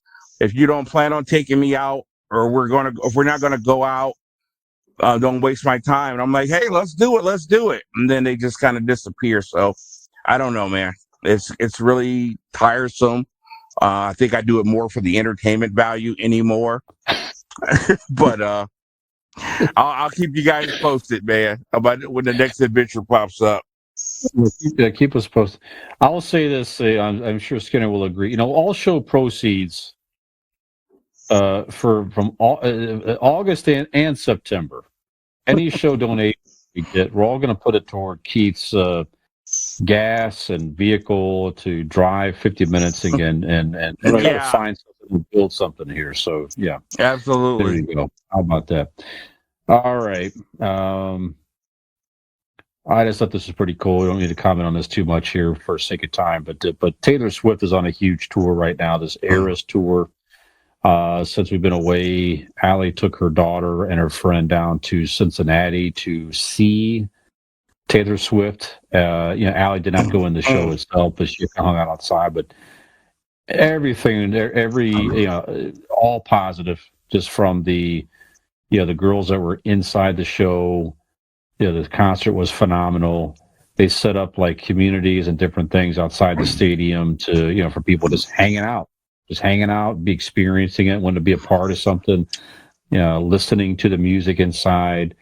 Allie kind of did that, hung out there. She said everything was just a great, cool, positive vibe. And I saw this headline today: the Federal Reserve is crediting Taylor Swift for boosting hotel revenues through her blockbuster Eras tour. So she, with this tour, is improving the U.S. economy. So it says, this is the concert that they were at. So earlier this month, Cincinnati, Ohio officials credited Swift in the Eras tour with helping downtown hotels gross more than $2.6 million, and surrounding Hamilton County hotels gross more than $5.3 million. That's just for hotels. Obviously, people are coming down there. They're staying. They're going out to eat. They're going around the area. They're probably doing things like even Ubers and different things like that to get to shows. So it's really just a huge revenue influx to these cities for her. And she puts on a great show. So, hey, kudos to Taylor Swift. I think that's great. I think that's phenomenal. Good, and obviously she's doing something right because people want to go see her because she's talented and everything else. So I think it's pretty amazing. So, Keith, any thoughts on the Taylor Swift news or anything? I just happened to watch this show on Netflix about her last night, as a matter of fact. Not that I'm a Taylor Swift fan, but I just like watching any type of show that kind of shows the artist behind the scenes. And, kind of the same thing you were saying. People were saying, one news person quoted this. They said Taylor Swift isn't in the music industry right now. She is the music industry. And I was like, wow, that's pretty bold statement. But what's amazing is, going what you just said, when you watch this show, she's still this little girl writing music. You know, they show her at home. She's always sitting on the bear in a chair in her socks and writing stuff. I mean, she's just still this little girl writing music. I could care less about her music. I thought she was great when she first came out in her country. I wish she would have stayed country. I really enjoyed her as a country artist. You know, the stuff she's doing now, help yourself, but I don't care about it. But hey, man, kudos for her, like you said, doing it. Yeah, absolutely. Skinner, I think you own every Taylor Swift album. Definitely on the shirt. What is your favorite eras of Taylor Swift? What do you think about all this? And truthfully, I couldn't name one song of hers, country or otherwise. I don't know her music. I know Swifters out there that go. He's got all the Swifties. The Swifties, sorry, not Swifters, the Swifties. You know, Swifters, like a dust with. Yeah, that's what you clean your floor with. Coach Cooper's daughter got engaged at a Swift concert from Anthony. Okay. He did that whole weekend down in Pittsburgh. He spent thousands of dollars to go there. You know, if that's their thing, great. You know, and Allie's taking Margot down to Cincinnati. That's their thing, you know. More power to them. I have no desire to see or go anywhere near that stuff. But if she's making a positive thing wherever she goes in the surrounding communities and neighborhoods, you know, I give her much respect. You know, you see these sports arenas, these sports, like when Cleveland did the draft that brought in millions of dollars for the city, or Chicago, wherever you're at. I never really heard of an artist coming into a town and making millions of dollars for the surrounding community. So that's pretty cool. You know, I'll give that woman props that she's doing that, and I hope it continues. I would like to see more artists do the same thing. But like Keith said, as far as her music, that's not me. I couldn't tell you one song she's ever sang. The name of any songs, I would recognize if it's her, if I hear her voice on the radio, but to ask me what song that is, I couldn't tell you. Okay. Well, I got some studying to do before the next episode. Okay, so a couple game show notes are coming up in the news here, guys. So it's a changing of eras for a couple major game shows in a couple different ways here.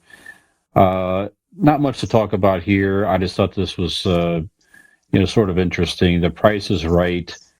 They are moving locations, and that's fine. But what's of significance here is that they're moving out of the Bob Barker Studio 33 in Los Angeles, Television City. So that has been taping in that studio, that game show for more than 50 years. So. Wow.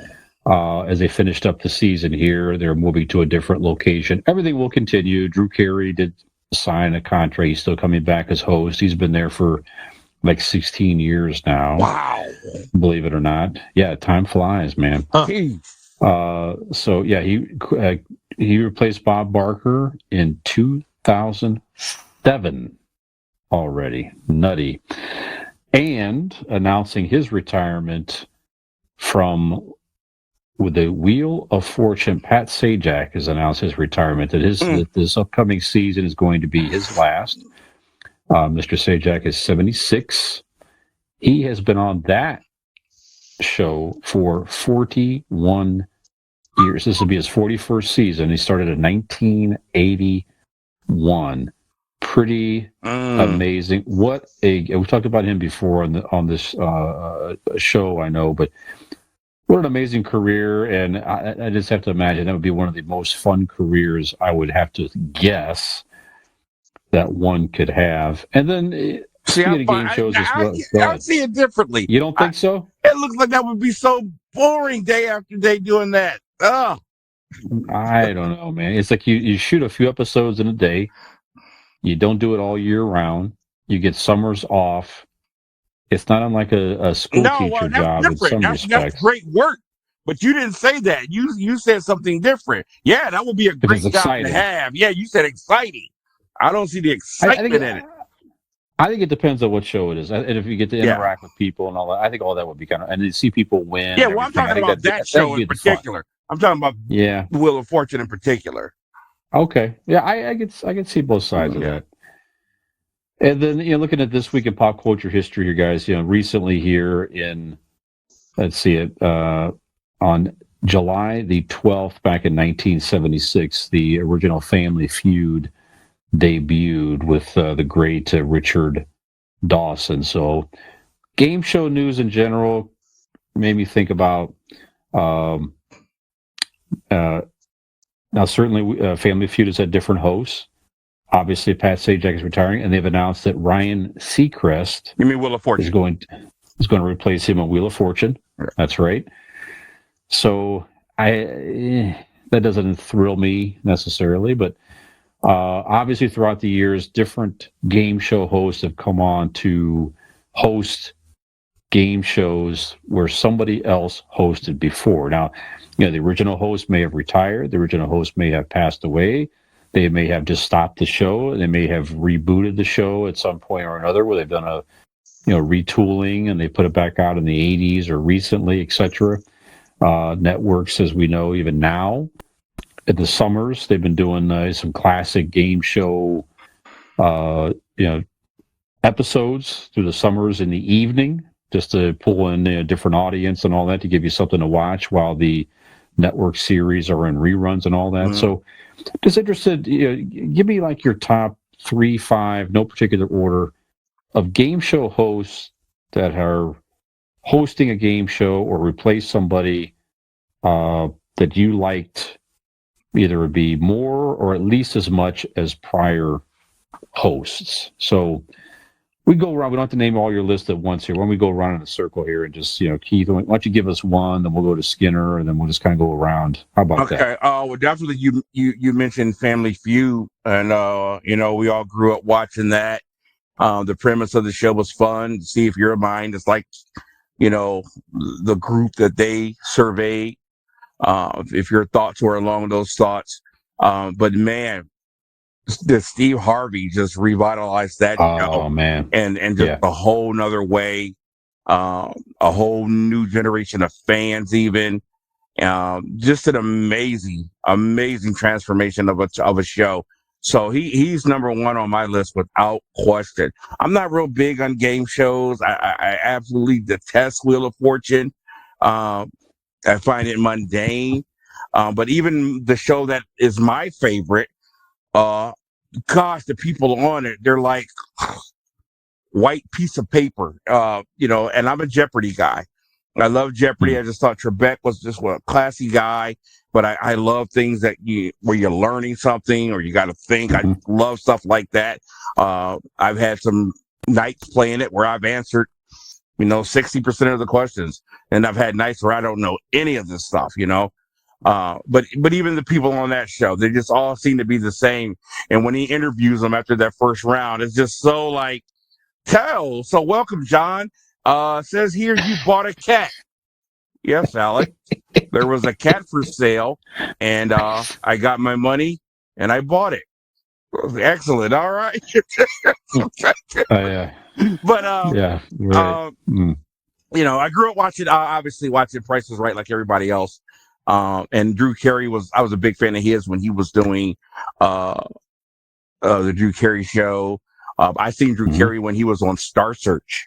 That was my first time seeing him. So I've been following his career from the get-go. So when he took over Price is Right, that was great. I don't watch Price is Right as an adult, but I did grow up with Bob Barker. But my Family Feud's got to be my number one when we talk about a host taking over and just totally revitalizing that show. Very good. Well, so much for going around, Skinner. Yeah, no kidding, right? Who do you got? Who do you got? I had Steve Harvey as well on my list. Oh yeah, like Keith said, he just revitalized that whole show. They had some real stinkers as hosts on that show between Dawson and Steve Harvey, like Louis Armstrong, or not Louis Armstrong, but Louis Anderson. I mean, who thought that was a great idea? Did you guys know? Was funny. Yeah, I mean, he's a funny guy, but that was not his premise. That show was not. Did you guys know Pat Sajak was not the first host of the Wheel of Fortune? Yes. He actually took over after one season from Chuck Woolery. Mm-hmm. You think of Chuck Woolery, Wow. he did a lot of other ones, but Mm-hmm. yeah, it's funny how that one worked out. But you talked about Drew Carey. I have Aisha Tyler on here she took over for Drew Carey for Whose Line Is It Anyway? Yeah. Sure. That's Did not a good job. necessarily a game show host, but she did host that show for Drew Carey and really didn't miss a beat. No. I first learned of her from the show 24. She was in the original 24 television show, and then got to know her after that. And she was a stand-up comedian, but she did really well as the host for that show, taking over for Drew Carey when he went to Price is Right. Mm-hmm. I won't do any more. I don't want to be like Keith, We'll let things go on. Well, a couple you mentioned already. I had Pat Sajak on my list. I had Drew Carey. I have Steve Harvey for sure. A very funny man, and Cleveland guy, by the way. Yeah. And Alex Trebek was not the original host of Jeopardy. Obviously, when that show restarted with him, he one of the greatest game show hosts of all time. A couple more growing up here. I used to love watching Password and Password Plus. So it was like Alan Ludden, who was like Betty White's husband. He had that show for a long time. And then when he retired, Bert Convey came on to take over that show. So, Bert Convey was definitely a staple in our young lives on hosting various game shows like Win, Lose, or Draw. He did for a long time and this and that. So, but he came on and did Password, and then it became Password Plus. I used to love that game show. I think Bert Convey did a great job with that. So, one of my favorite game show hosts of all time. Go ahead. Then they did one more and did Super Password, which is his last one. Yeah. Betty Just a lot of fun. Last co-host or last person on there. There you go. So Bert Convey did a great job. And then I remember when they relaunched, I used to like watching the original Hollywood Squares of Peter Marshall in the 70s. With Paul Lynde and that was just fun. That was just fun, yeah. That was great, and Peter Marshall was phenomenal. And then you might remember they brought it back in the 80s with, remember John Davidson hosted that show. He used to be on That's Incredible and all that stuff. Yeah. Later became, but anyways, in the 80s, he was a staple there for a while. I thought John Davidson did a great job with Hollywood Squares in the 80s. I used to really like watching him. What was the game show? Something to do with cards. It was like 3 screens, and they would pull the lever. That was Joker's Wild. Joker's Wild. That show I loved. Yeah, I love Joker's that was a great show. Yeah. You know who came back, by the way, who hosted new episodes of the Joker's Wild? Snoop Dogg. That's right. I don't know if it's still on the air or not, but yeah. Okay, good stuff here, guys. If anybody out there listening has any any thoughts on some of your favorite game show hosts who replaced others, we'd love to hear from you as well. There's a couple more things here, guys, in pop culture history. First Man on the Moon, it was 1969. Yesterday, July 16th. Pretty amazing. Obviously, we didn't realize what the hell was going on when we were. At least Keith and I were infants at the time, but pretty amazing. I think it was back in 69. And you think about that, from 69 to, we talked about the James Webb Telescope and other advancements in technology in our lifetime. Pretty astounding. And wow. 1992, one of the first photos on the web. It was a promotion for. Let's see here. It was a pop group. It was a parody pop group. Les Horribles Cernettes, or whatever it is. So it means the Horrible CERN Girls. Somebody made these photos and put them on a new information system called the World Wide Web. So one of the first photos on the web was actually a parody of a pop group in 92. How about that? 1963, Surf City becomes the first surf song to reach number one. Not the Beach Boys. This was Jan and Dean. It was supposed to be a Beach Boys song, but they gave it to them. So Brian Wilson kind of passed on it, gave it to these guys, and it made a hit, and the rest is history there. I love surf music, by the way. One of my favorite type of music. It's very relaxing, especially in the summertime. And on the 14th here, guys, we'll kind of close this. Back in it's crazy. It's been this long already. 1999 was the first found footage film. Most people have seen the Blair Witch Project. At the time, it was very different. You hadn't seen anything like this on the screen. Some people certainly believed it, thought it was a real thing. So it was a bit terrifying for a lot of people. And then from there, as we know, that sort of became a trend with the various movies trying to recapture the magic of the Blair Witch Project. So what do you guys think of found footage films? Are you a fan? Not so much. Has there been anything even remotely close to the Blair Witch Project in your time? Keith, what do you think about that? No, I don't think I can think of. I don't really watch stuff like that. I did watch the Blair Witch Project when it came out years ago. I had mixed feelings about it. I thought it was cool to do something different. I gave it some credit because I thought at the very least it was trying to really encapsulate what real horror was about, and that was the imagination.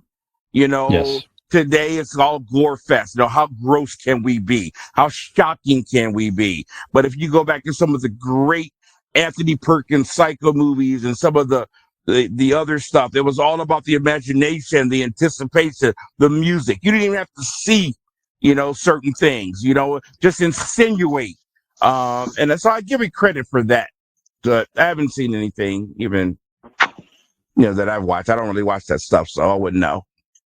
Okay, good point. Skinner? I was not big into that. The Blair Witch, to me, was very hokey. I thought it was cool that they spent very little money and made lots of money from it.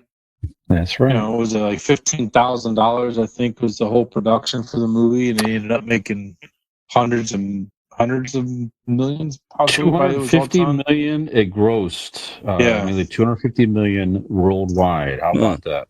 And I think they spent $15,000 to do the whole thing. So kudos to them for making something out of nothing.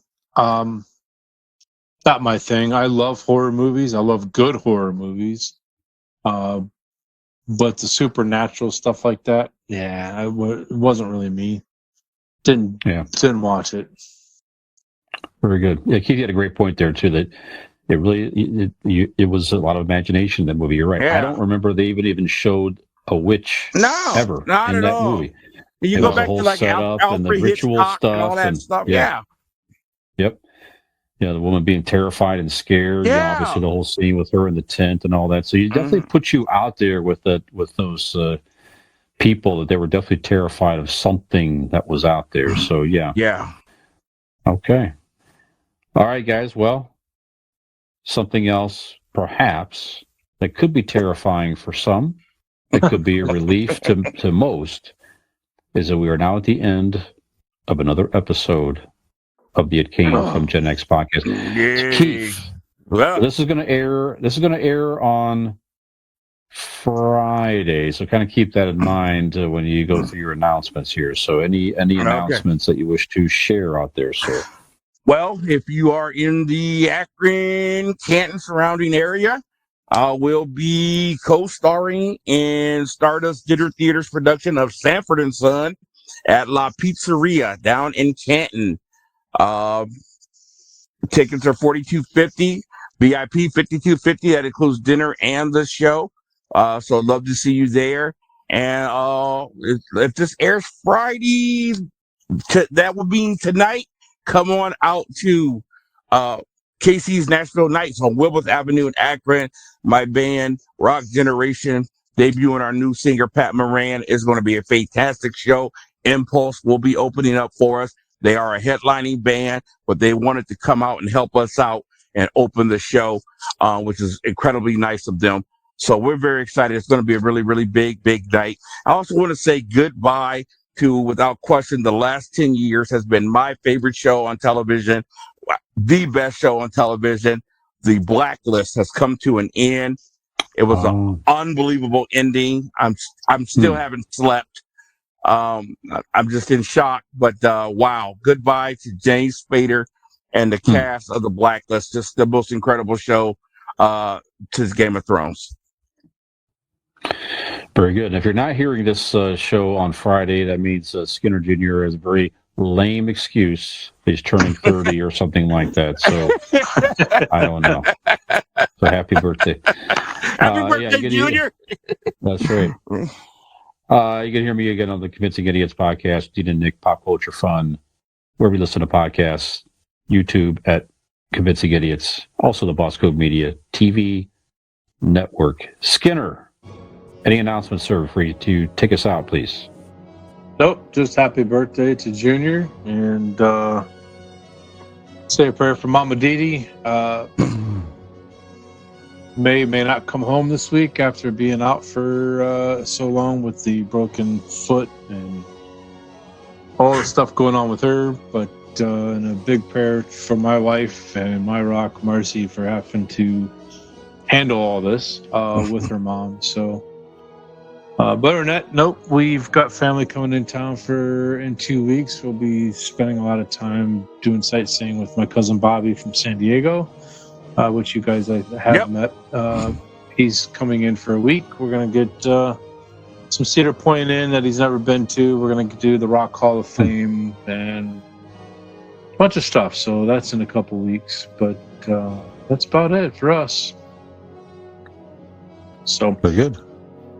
Anything else? We are at a close for episode 100 and something at this point. 100 and yeah, I don't even know, to be truthful. That's for the books. 100 and something. Just put it down. Yeah, I think it's 109 because last we did a replay episodes. I think it's 109. Maybe so, but that's it's 111. That's what I get for being away for 4 weeks. So yeah. So for Brian Fisher and Keith Porter, I am Michael Skinner. We're the guys from ItCameFromGenX. We hope you enjoyed the show this week, and we will catch you next time. Have a great one, folks. Stay strong, Gen X. You don't look too old. Hey, this is Skinner from ItCameFromGenX. If you like this video, please hit the subscribe button and like, and we'll see you next time.